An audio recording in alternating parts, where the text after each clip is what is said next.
Okay, this next thing I wrote is along the same line of this topic of does God love everybody? Is God's love unconditional? And so forth. This one is called A Garden of Thorns. Unintentional consequences. Oh, and forgive me too. I'm having a hard time reading today. Okay. Unintentional consequences happen to the best of us. Things that play out we didn't see coming.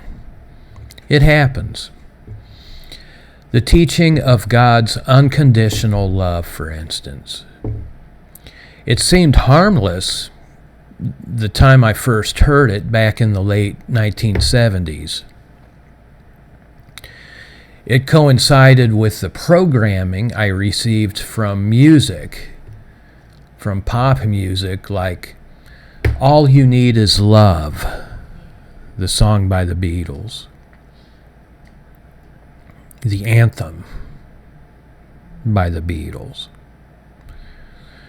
This teaching of God's unconditional love that I heard from churches, well, it matched the family ethos that I saw demonstrated day after day and night after night on television, on TV sitcoms and dramas and movies.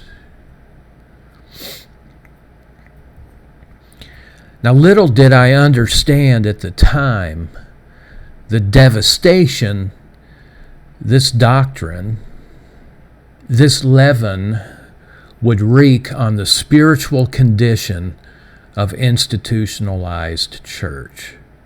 Churches across every denominational spectrum. Unconditional love. A love without conditions.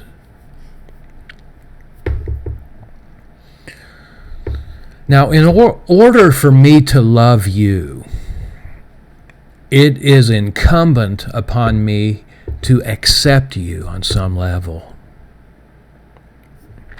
And in order for you to love me, it is incumbent upon you to accept me on a certain level. The doctrine of God's unconditional love plants an idea that God accepts me just the way I am. And if God accepts me just the way I am, you must accept me just the way I am. Now forgive me, I get a little graphic here. But this subject works me up. It does. Okay, you, wife that I slap around like a rag doll, you must accept me the way I am. God does. You, little child that I commit unspeakable acts against in the dark of night, you must accept me the way that I am. God does. You doormat, slave, child, you must forgive me. If you don't forgive me, God won't forgive you. You ever heard that one?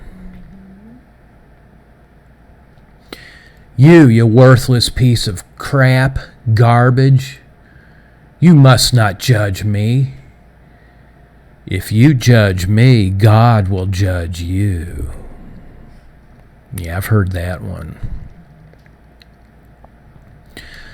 What a rock of salvation this doctrine of unconditional love has become for the religious, covert, malignant narcissist.